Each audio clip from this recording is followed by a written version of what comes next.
Okay, so hopefully people can hear me okay. So I'm going to talk about a work that was actually done in 2017 with my former PhD student, Gunawardana, Dr. Gunawardana. But I figured that was a really appropriate forum to talk about this work. I think it also nicely connects to the way we started the season with Howard Georgi talking about the early days of HQET. So I'm going to go even slightly earlier to the early days of non-relativistic QED, and then move to HQET and I guess contemporary issues with HQET or contemporary topics. So I'm going to start with an introduction. So probably this audience, what I'm saying here is not even needed. Effective field theories allow us to simplify the physics when doing experiments at energy that is small compared to a cutoff lambda. And then generally you can write the EFT Lagrangian as a series of operators suppressed by powers of lambda, where we have Wilson coefficients and we have EFT operators.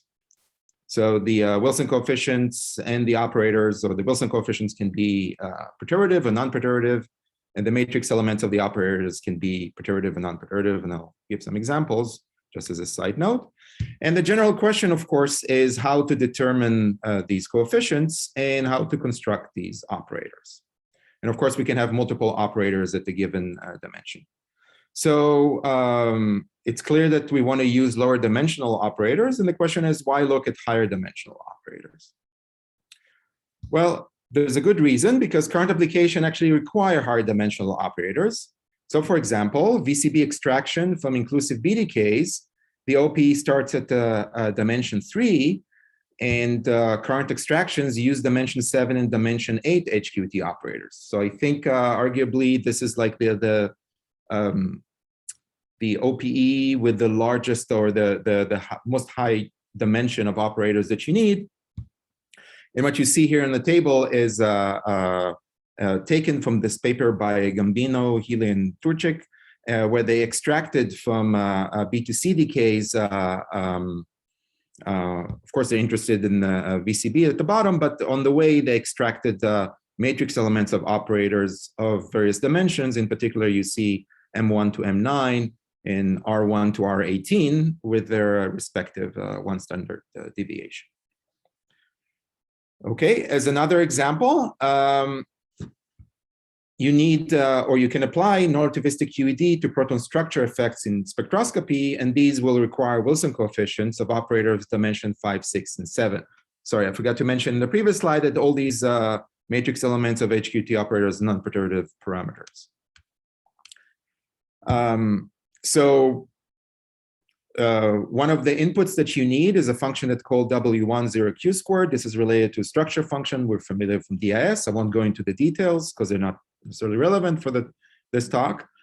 And what you find in this case is that the Wilson coefficients are non-perturbative, and they're given by parameters that's related to properties of the proton. So you have the magnetic moment of the proton for dimension 5. Then you have the charge radius of the proton, which is was and still is an active topic of discussion. What is the exact size of the charge radius of the proton? And then dimension 7, you get the magnetic radius, and you get something that's called polarizability, which is Wilson coefficient for high dimensional operators. So you definitely need to go up to dimension 7.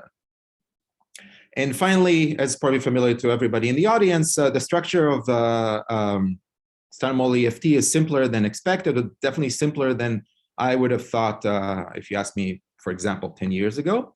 So there's definitely interest in the topic of higher dimensional operators. So this is the plan for the talk. I finished the introduction, so I will talk a little bit about the history.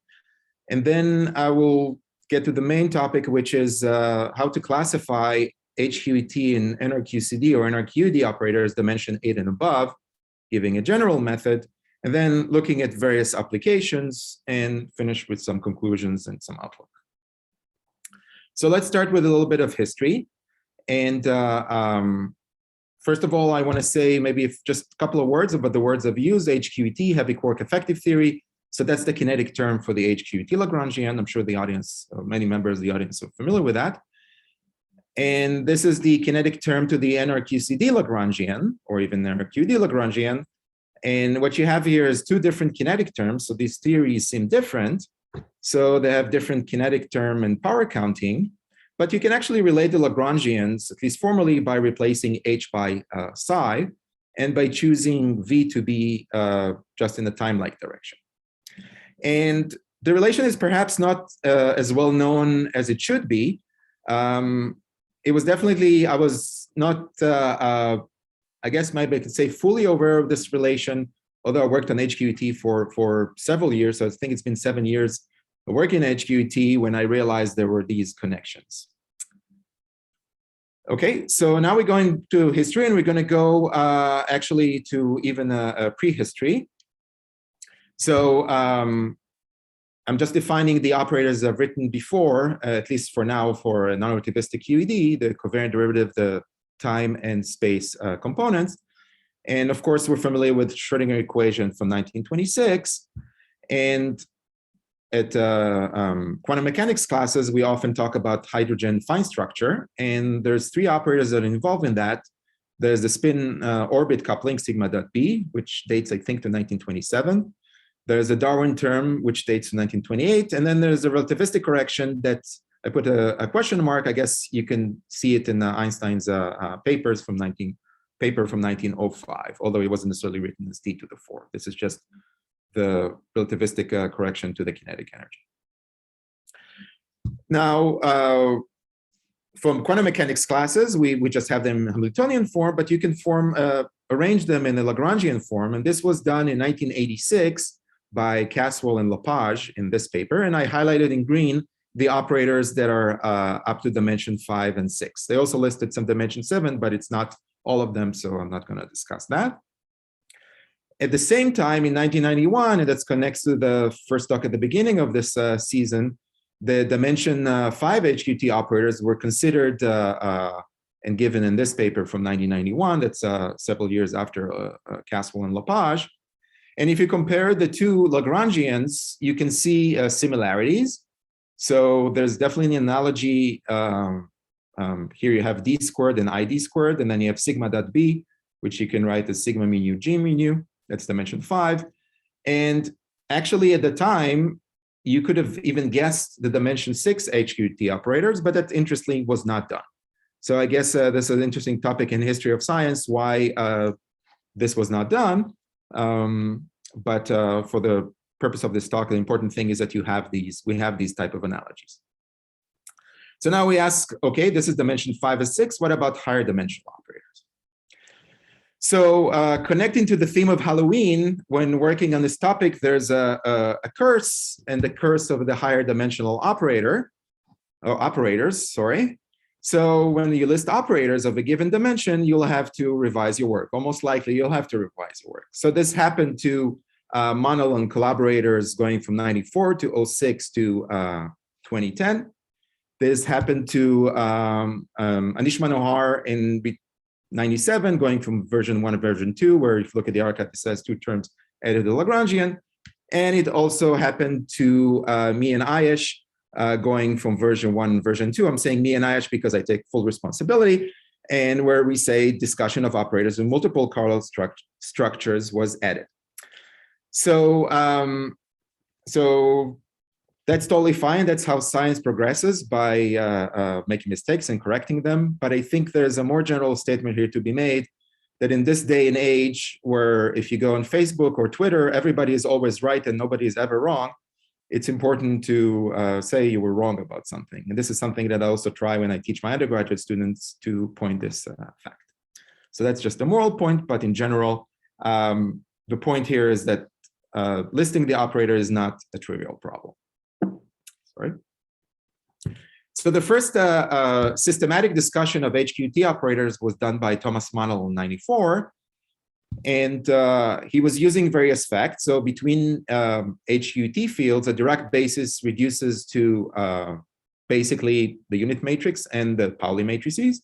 You can write it in slightly a different way, where you write it as S to the lambda, S lambda, sorry, where you have the condition that V dot S is 0. This is following the notation from Monel's paper. And then you can say, well, I can form a general operator with a large number or any number of covariant derivatives and with the presence of either one or a spin matrix. Now, because of the equations of motion, and these are forward matrix elements, you find that if you dot V into the first index or the last index of the covariant derivatives or to the spin matrix, what you find is 0. So in dimension 3, you're going to get one operator. Dimension 4, there's one operator, but that's goes to 0 because the equations of motion. And then dimension 5, you have 2 operators. And dimension 6, you have 2 other operators. One in 5 and 6, you have one spin independent and one spin dependent. And these are the operators we've seen in previous slides. So the way he classified the operators is via B meson matrix elements. And here are the notation that he used. So you can define what is called HQET parameters, which are basically matrix elements of these HQET operators between B meson states or heavy meson state.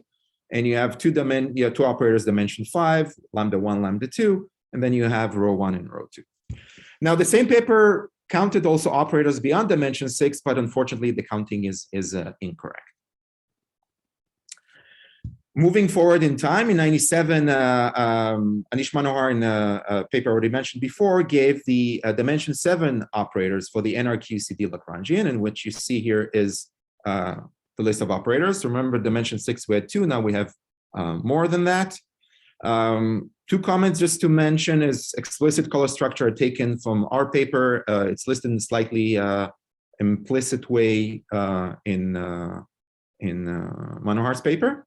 The last line has these color matrices, and the last line will vanish for NRQED, but not for NRQCD. So typically, you can have more color structure with NRQCD, and then you should expect more operators compared to NRQED. So that's a kind of a general observation that, of course, is probably very obvious. Oh, sorry, I'm going in the wrong direction. So in 2010, Manol, Turchik, and Noraltsev calculated the contribution of the dimension 7 and 8 operators to inclusive B meson semi-elliptonic B decays. And what they found is that for dimension 7, they needed 4 spin-independent operators and 5 spin-dependent operators. I'm going to use the SI-SD type of notation. Now, if you go back to 97, you notice that in the NRQCD Lagrangian, you actually have 6 spin-independent operators and 5 spin-dependent operators. So you can ask, why is the difference? But there was no systematic derivation in either of these sources. It just listed their results. So it's kind of hard, maybe harder to trace what is the difference. When you go to dimension 8 in the same paper, they found that it needed 7 spin-independent operators and 11 spin-dependent operators. In 2013, or published in 2013, Richard Hill, Gabe Lee, Mikhail Solon, and I gave the dimension 8 NRQED Lagrangian, and here it is in front of you. And what we found that we needed 4 SI operators and 8 spin-dependent operators. So the fact that there's a mismatch is not surprising because you can assume that these are presumably NRQCD operators that you have in the case of also HQET, while in the case of NRQED, you have less operators because you don't have that many color structures.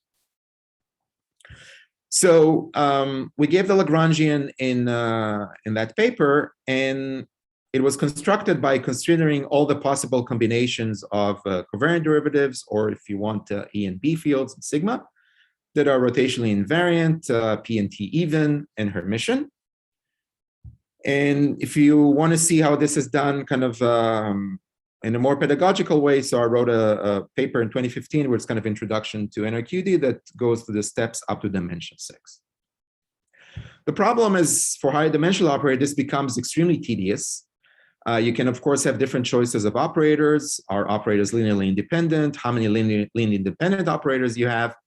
So having worked on the NRQED Lagrangian, the thought of doing the NRQCD Lagrangian dimension 8 was really not appealing. And the question is there an easier way? And of course, the answer is yes, otherwise I won't be given this talk. And the answer was given in a paper that I mentioned before by my former PhD student, Dr. Gunawardana. and where we looked at HQET and NRQCD operators at dimension 8 and above. And what I'll discuss first is a general method of constructing these operators, explicit construction. So we follow the footsteps of Manel and consider matrix elements of the following form. You just have n number of covariant derivatives for the spin-independent operators, and you'll have n covariant derivatives, and then maybe a spin matrix for the case of a spin-dependent operators. Now we use constraints, first of all, following what Manel had did, the first constraints. We apply parity and time reversal symmetry. We applied Hermitian conjugation. We applied a condition, the fact that we're working in theories in 4 dimensions. And as pointed out by Kobach and Powell, there's also possible multiple color structure. And I think Andrew, I saw him in the list of participants, so I'm happy to see him. Okay, so I'm now going to explain these constraints in a kind of a more detailed way. And we use these constraints to decompose the matrix element in terms of the tensor. One would be just v mu, the time direction, if you want. Notation that uses, it's called pi mu nu, which is basically delta ij, and a contraction in v with the Levi-Civita tensor, which is basically epsilon ijk. So if you want, this is fancy way of writing time direction, delta ij, and epsilon ijk. So let's start with the orthogonality conditions. So again, because when you dot v into the first or the last covariant derivative, you get 0, or the spin, you have to, that reduces the number of possible operators. And being more accurate, the 1/m correction to the equations of motion give rise to higher dimensional operators, and you can just impose this order by order. Similarly, for NRQCD or NRQED, if you have operators that are proportional, that have a form given in the bottom of the page, where you have operators times IDT and its Hermitian conjugate, you can just do a field redefinition and eliminate them explicitly. So if you want an example, it's given in pedagogical paper.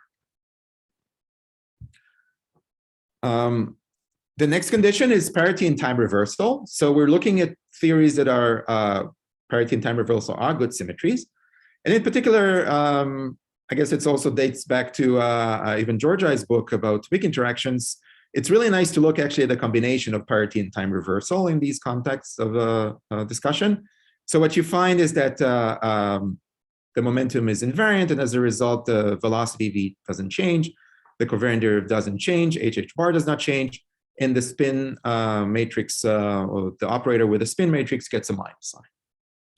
So when you apply it to the matrix elements, because T is antilinear, what you find is that the matrix element is real for spin independent operator, and it's imaginary for a spin dependent operator. Okay, so this is another condition, parity and time reversal. Next come a condition of Hermitian conjugation. We want to construct Hermitian operators. And by applying Hermitian conjugation, what it does is basically rotates all the covariant derivatives. So instead of going from 1 to n, now you go from n to 1, and you also introduce a complex conjugation. So if now, most easily, if you combine it with the PT symmetry, you find that if you invert the indices, you'll find that the SI matrix elements are symmetric, while the spin-dependent matrix elements are anti-symmetric. So it's another condition we'll use. Next comes the condition of looking at various tensor decomposition. So the matrix element can only depend on V, G mu nu, or the epsilon tensor. Alternatively, we followed this 2010 paper and trying to avoid introducing a new notation in the literature. So you can define pi mu nu to be just G mu nu minus V mu V nu. And if you take the standard choice of V being in the time-like direction, you'll find it pi 0, 0, 0, and pi ij is just minus delta ij. Now, the indices of Levi-Civita tensor cannot be linearly independent of V mu, so you can replace the tensor by its contraction with V, and for the standard choice, you just get epsilon ijk. Okay, so we're going to basically use the fact that the matrix element depend only, these are pseudoscalar, to emphasize the matrix element can only depend on V, pi, or this epsilon structure. Okay, now comes the condition of 4 dimensions. So four dimensions mean there's only four independent directions. So not all tensors with more than four indices are actually independent. So the first time you encounter that, for example, when you go to dimension 7 spin-dependent HQET operators, you have the following tensor. Now, pi mu nu is symmetric, so mu and nu needs to be equal, or basically you have I. And then epsilon dotted into V is basically an epsilon ijk. So ijk, one of them has to be equal to the indices of pi. So what you find is that you have three indices that are the same. So if you just permute indices, not all going to be linearly independent. If you want to go to a spin-independent HQET operators, you need to go to dimension 11, where you have four of these contractions. Okay, and technically you could go using this method to even dimension 11. Okay, finally, you need to consider multiple color structures starting at dimension 7. This was pointed out by Kobach and Pal in a paper that appeared very shortly after our paper. So for example, let's look at the paper NRQCD operator where you have two electric fields, chromoelectric fields that have TA and TB color matrices. And if you take the symmetric combination, you'll get either color singlet or color octet. So you get two color structures. Now, instead of using this singlet and octet, it's actually more convenient to use the basis where you have these two anti-commutators and delta AB, because this anti-commutator is going to be generated, this type of color structure, by commutators, anti-commutators of covariant derivatives. So to generate the delta, you'll need to exchange a one gluon between the NRQCD fields, and that would lead, or HQT fields, and that leads to an extra alpha S suppression, which means that these type of operators are not needed at order alpha S, the tree level. Now, the problem is that the decomposition that we described here does not distinguish these two different color structures, so these need to be put by hand. But actually checking for that is not that complicated, at least up to dimension 8. Okay, so to recap all that we have seen. So we take these matrix elements, either spin-dependent or spin-independent. We express them in terms of the tensor, which is just time direction, delta ij, and epsilon ijk. We use orthogonality of the time direction to some of the indices. We use parity and time reversal and Hermitian conjugation such that spin-dependent matrix elements are symmetric, and spin-dependent are anti-symmetric. Spin-independent are also real, and spin-dependent are imaginary. And in 4 dimensions, we have to pay attention that not all tensors are linearly independent. And finally, we need to check for possible multiple color structures. Okay, so this is a description of the general method. Now let's get our hands dirty and look at the construction of the operators. Okay, so skipping 5 and 6 because there's very few operators. So it's described in the paper if somebody's interested. So let's jump to dimension 7. What we have now, starting from a spin-independent operator, you have 4 covariant derivatives. Now, as we said, from parity, you can show you can't have the epsilon tensor. And these can depend on V or pi of the pi structure. So we need to take, for example, two of these pi structure, two basically delta ij if you want, and we can have 2 pi's. And one way is to contract 1 with 2 and then 3 with 4. So if this was a face-to-face talk, I would ask the audience a question, what other structure can we have? And then of course, you will answer, well, you can combine 1 with 3 and then 2 will have to combine with 4, or you can combine 1 with 4 and then 2 will have to be combined with 3. And these are all the possibilities. Or you can take pi with 2 v's, in which case I can't dot v or can have v mu 1, or I cannot have v mu n. So the v's have to go with mu 2 and mu 3. And then the pi will have to connect mu 1 and mu 4. So this is the structure that we get. So we get 4 possible operators, and you can now decompose this matrix element in terms of these 4 possible structures. And you can also check that these tensors are actually symmetric under the inversion of indices.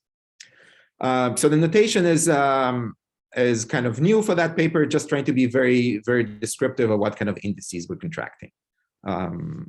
I will relate, or you can relate that to other bases in literature very easily. Okay, so this is fairly easy, right? We just constructed the dimension 7 spin-dependent operator just by considering some tensors. A small caveat is that you have multiple color structure that arise from these anti-commutators of TATB, which come from commutators of covariant derivatives. And then you can just go ahead and write down all the possible objects that can have these multiple color structures and use this method to find, with the tensors, you'll find that there's only 2 combinations that exist throughout all these specific combinations of possible multiple color structures. And you'll find 2 operators with 2 color structures. So you get 6 in total, but only 4 of them appear at tree level. Because we said when you have multiple color structure, some of the new structures, or the one that are proportional to delta AB, don't have a tree level coefficient. They require one gluon exchange. So that explains a lot, because that explains why Manol et al. In 2010 had 4 HQET spin-dependent operators, while Manohar in 97 had 6 NRQCD spin-independent operators. So Manol was doing the matching at tree level, so he only needed 4 of these operators, while in general, there's 6 possible operators. Okay, now let's move on to the spin-dependent, dimension 7. By parity, it must contain epsilon ijk, and that leaves us, notice we have 4 covariant derivative and 1 spin index. So the other 2 indices can be either done combined by pi's or by 2 v's. We also need to make sure the tensor must be anti-symmetric under inversion of indices. And when you think about it, you can write down all the possible operators, and you notice that I've combined various tensors that are related by inversion of indices. So you have the following operators that you see here. And multiple color structure arise again from the same combination that we had before. And we contract them with these tensors, you find you get no contribution. So there are no multiple structures. So that would explain the 5 HQET spin-dependent operators that Manol et al. Found, and the 5 NRQCD spin-dependent operators that Manohar found.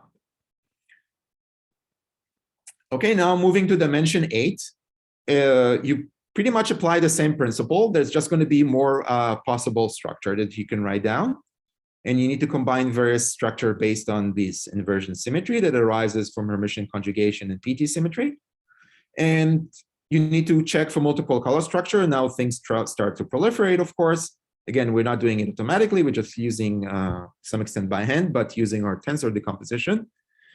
And when you contract with the tensor, you find there's only 1 contribution. There's 1 operator that has come in 2 color structures. So there's 8 in total, but only 7 at tree level. So it explains why there were 7 spin-independent HQET operators, dimension 8, in Manol's paper, Manol et al. Paper. And I will list the operators below. Moving to spin-dependent, following the same procedure, you just need to use smaller font to fit it all to 1 page. And again, you need to check for multiple color structure. So for dimension 7, there weren't any, but now we have 6 operators with 2 color structures. So again, there's 17 in total, but only 11 of them are tree level. And that again explains why there were 11 HQET dimension 8 spin-dependent operators in the paper from 2010. And we will list these operators before. So the paper in 2010 doesn't give all the possible color structures. Okay, so now we get to the main goal of listing the dimension 8 NRQCD Lagrangian. And this was done at the same time also by Kobach and Paul. So moving to I'm not sure, I think this is one of the smallest font, if not the smallest automatic font. And what you find is 25 operators listed here. And you will see some of them have a subscript A or B denoting different color structure that you can have, depending whether it's an anti-commutator of color matrices or just a color singlet. All these operators that I called CXIB starts at order alphas. Some of the notation for these operators and numeration follows the NRQED Lagrangian from an earlier paper, so that's why with sticking to this notation. Okay, so this is the dimension 8, and that's a very nice thing to have, at least formally. Now you say, why stop at dimension 8? We can list the spin-independent dimension 9 HQT operators, and again, using the smallest font possible. Here is, just for fun, all the operators that you get at dimension 9. There's also multiple color structure that can arise, but for phonological applications at the color level of precision, you only need one color structure. So finding those color structure is not even necessary, or at least in the foreseeable future, won't be needed. Another application is relating different bases. And that was actually the motivation, or the initial motivation for our project, because we were looking at a different project we'll mention in a few minutes, where we wanted to use the results from for example, Manon et al., but they have specific bases, and it wasn't clear how to relate these two bases in an easy way. So you can relate the classification in Manohar's paper from 95 to the 2010 classification of Manon et al., and you can relate the dimension 8 classification of NRQED operators to the classification from our paper in 2013. While we were working, there was also a paper, I think it's still unpublished, by Johannes and Thomas, where it also gave a kind of relation with these bases. Now, this is useful because even simple quantities can depend on multiple operators. So for example, a quantity that's near and dear to my heart, what's called the shape function, which is basically just the B meson PDF. So moments of the B meson PDFs are fairly easy to write down. Here's the expression here. Everything is just a time-like vector dotted into these covariant derivatives. So the fifth moment is related to these HQT operators that we saw at the beginning of the talk. And you see that you depend on 7 of these operators. So it's important to know how to relate these different bases. So just a quick phenomenological application to give you a feeling how this affects phenomenology. So for BDS gamma, uncertainty depends on some soft function, which is some non-local function. The important thing is moments of this function. It has 2 variables, omega and omega 1, which is the momentum of the B meson, or the heavy quark, and the gluon momentum. And you can relate these to HQT operators. So in 2010, my collaborators and I looked at that application of BDS gamma, and at the time we had access to 2 of these moments, so we had only 2 numbers. So Ayesh and I, in 2019, added 6 non-zero moments. There is also a bunch of 0 moments that I'm not listing here. And these are all given by the HQET parameters that were extracted from B2C decays in an earlier paper. And you can take that and improve the modeling, and you can get a new estimate of the uncertainty. And what we found in this paper from 2019 is that the total rate goes down, the uncertainty, by 50%. On the other hand, the CP symmetry is increased by about a third. So improved modeling, of course, doesn't necessarily lead to smaller uncertainties all the time. But the important thing is that you have these parameters, and in the future, when there will be even more parameters, you'll be able to extract from B2C, for example, from Bell to data, you'll be able to push this even further. Saying a few words about this paper by Kobach and Pal. So they've used the Hilbert Series method to find the NRQED and NRQCD or HQT operator with dimension smaller than 8. So I'm only referring to their work from that paper in 2017. So they described that the Hilbert series can count the number of operators. It doesn't say how the indices are contracted, and that needs to be done by hand. And imposing t-invariance was apparently also an issue. Unlike NRQED, at the time, they didn't find an automated way to implement invariance on the time reversal in NRQCD or HQET. Still, it's a very, very useful check. And of course, they were able to find the fact that we missed the multiple color structure in the first version of our paper. So that's obviously great to have multiple applications, multiple methods to do these things. Okay, so I guess I'm going even faster than I thought I would be. So let me get to the conclusion and outlook that leaves time for questions. So obviously for this crowd, is obvious effective field theories are a very useful tool in contemporary physics. And the question of higher dimensional NRQED or HQET or NRQCD operators has roots in the early days of quantum mechanics. And the first discussion or systematic discussion I'm aware of, the number and the identity of such operator was given in 1994. And in 2017, two papers basically solved the problem by giving up to dimension 8, for example, the NRQCD Lagrangian, using two different methods, talking about what is known as zeitgeist, that's definitely in the air at the time. So specifically, I talked about a paper with Ayash from 2017, where we presented the general method to construct HQET operators using tensor decomposition of HQET matrix elements. And we have applied constraints from orthogonality or equation of motion, if you want, symmetries of the strong interaction, which is parity and time reversal, and also the fact of constructing Hermitian operators. So these are spin-independent and spin-dependent matrix elements, which give you symmetric or anti-symmetric on inversion. We also use constraint from 4 dimension that not all tensors or multiple indices are actually linearly independent. And you can also have possible multiple color structure, and these must be done by hand, although that can be automated, and I can even show you this Mathematica notebook that does that. I talked about various applications, excuse me.